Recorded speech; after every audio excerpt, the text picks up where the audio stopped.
Halo, sekarang saya akan membuat tentang tutorial Google Classroom ya.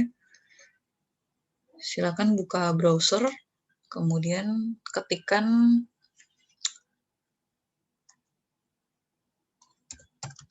Classroom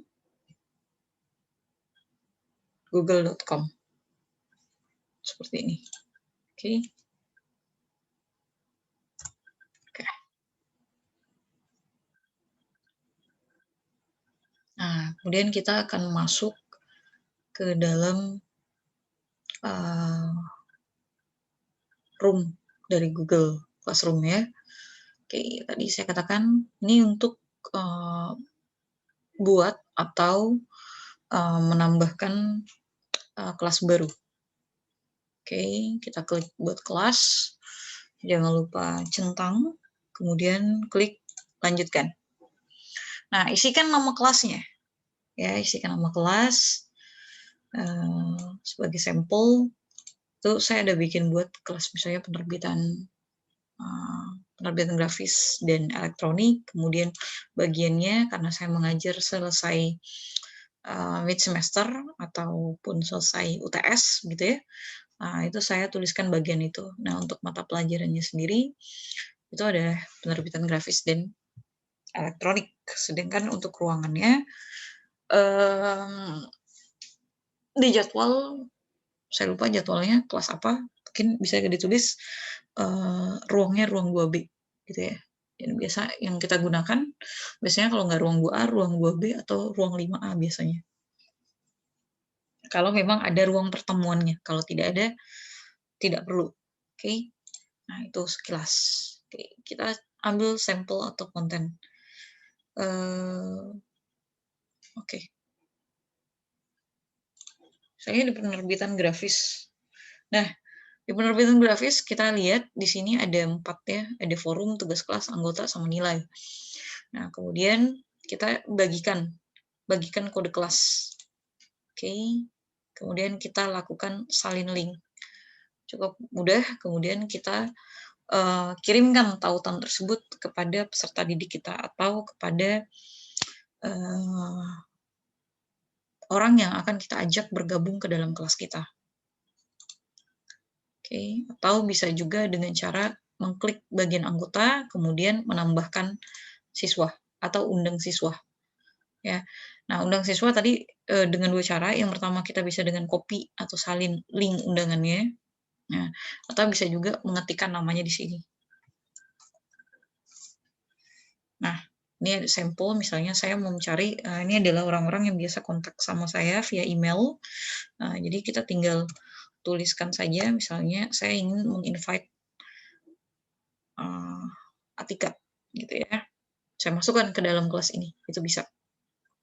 Itu dengan cara menambahkan email. Jadi manual pengajarnya yang menambahkan. Nah, kalau di sini sudah terinvite, ini ada beberapa yang sudah masuk menjadi siswa. Oke. Kemudian ini untuk menambah atau undang pengajar. Jadi kalau saya ingin berkolaborasi juga sama, saya tinggal klik, kemudian tuliskan siapa yang ingin saya ajak bergabung. Seperti itu. Ya. Sebagai pengajar atau co-teacher. Nah, kemudian ada penilaian atau nilai, itu bisa diinput ya. Jadi saya pernah memberikan tugas di kelas ini, misalnya begitu. Nah, di video sebelumnya saya sudah memaparkan jika sudah menyerahkan tugas, itu biasanya labelnya hijau. Tinggal saya input saja nilainya di sini, berapa skor nilainya. Nah, kemudian kalau yang merah itu berarti tidak mengerjakan tugas. Nah, kita kembali ke forum ya, itu untuk penilaian. Nah, untuk bagian forum, di bagian ini kita bisa membuat konten. Bebas tulis apa aja. Bebas tulis apa saja. Oke. Kemudian ini biasanya saya isi dengan intro ya.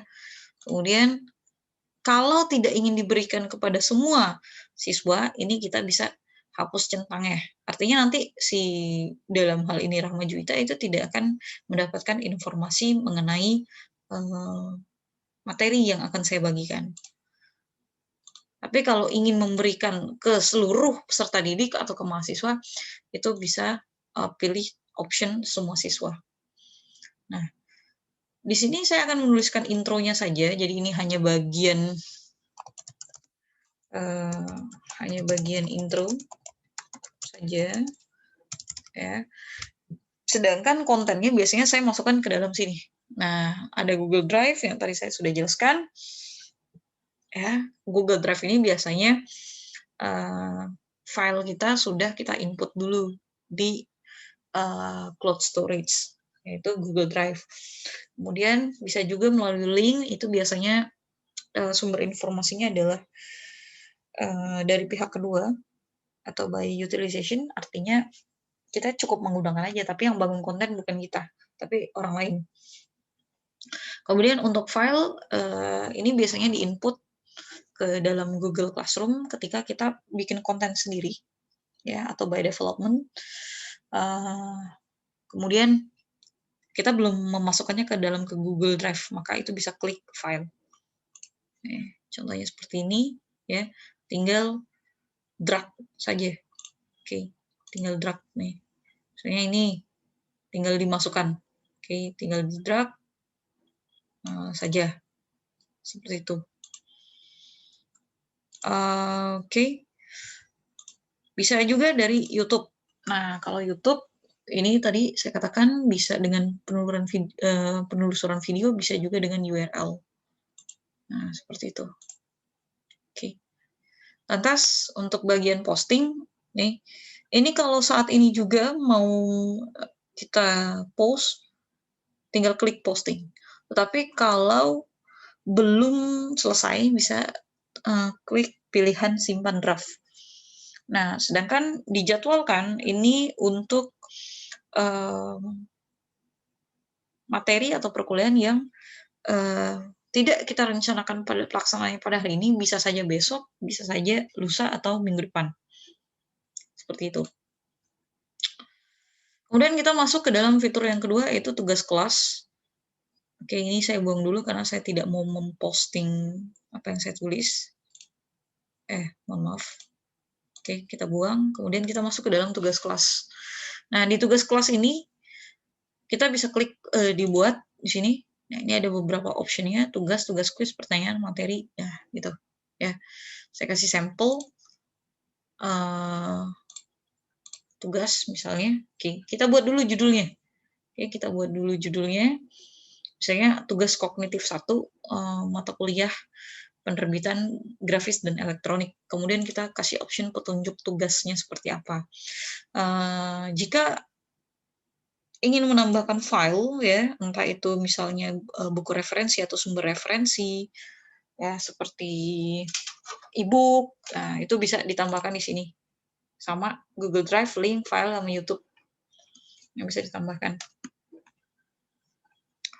Oke, kemudian kalau sudah selesai baru klik buat, ya, tekan buat. Nah, kita beralih ke sisi sebelah kanan. Di sisi sebelah kanan ini adalah poin maksimum. Nah, poin maksimumnya di sini bebas sih, kalau maksimum pada umumnya itu 100. Ya, kemudian kita bisa atur tenggat waktu atau ada batas waktu untuk mengerjakan. Jadi di bagian nanti displaynya kita bisa lihat siapa yang menyerahkan dan siapa yang belum menyerahkan tugas sampai batas waktu berakhir. Nah, makanya tadi saya katakan nanti ada yang warnanya hijau, ada yang warnanya merah. Nah, kita bisa atur waktunya, misalnya tanggal 10 November pukul 12 siang. Seperti itu. Jadi batas waktunya nanti 10 November 12 siang. Seperti itu, tenggat waktu. Kemudian tambahkan topik jika memang dibutuhkan untuk mengetahui sebenarnya pada materi apa kita memberikan tugas tersebut. Ya, contoh misalnya saya sedang memaparkan tentang pengenalan unit grafis. Ya, maka saya tinggal menambahkan topik dengan judul unit grafis, seperti itu. Jika sudah, ya, misalnya petunjuknya buatlah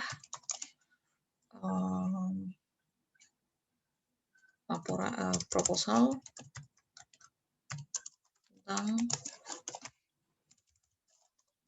pengenalan unit grafis. Oke. Baru kita buat tugasnya atau tugaskan. Seperti itu. Judul tugas kognitif. Satu. Misalnya gitu. Proposal. Oke. Nah, baru kita buat nih. Nah, sama untuk ini, kalau memang kita mau saat itu juga, atau saat ini juga, post tugas kelas, kita klik tugaskan. Tapi kalau mau masih kita jadwalkan nanti tanggal 10 November, ya pilih option jadwalkan. Ya, seperti ini.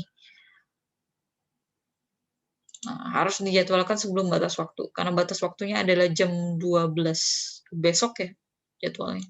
Maka tidak bisa seperti ini misalnya. Oke, misalnya jam 11. Postingnya jam 11, tenggat waktunya juga besok jam 12 siang. Jadi 1 jam aja ngerjain proposal. Seperti itu. Kemudian klik aja jadwalkan. Oke. Saya rasa itu cukup mudah ya untuk tugas. Oke, untuk anggota tadi saya sudah menjelaskan bagaimana cara menginvite peserta didik atau siswa, kemudian bagaimana cara menambahkan co-teacher. Untuk penilaian tadi saya katakan juga kalau tugasnya sudah terkumpul itu nanti akan berwarna hijau, tinggal kita input saja berapa nilainya setelah kita membaca.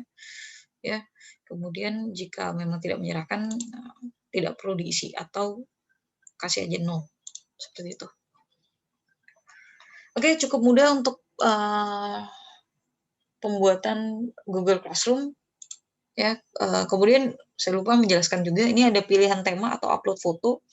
Jika ingin mengganti latar itu dipersilahkan sekali, tapi kalau tidak juga tidak masalah, tergantung kreasi. Nah, oke, itu saja yang bisa saya sampaikan. Saya akhiri.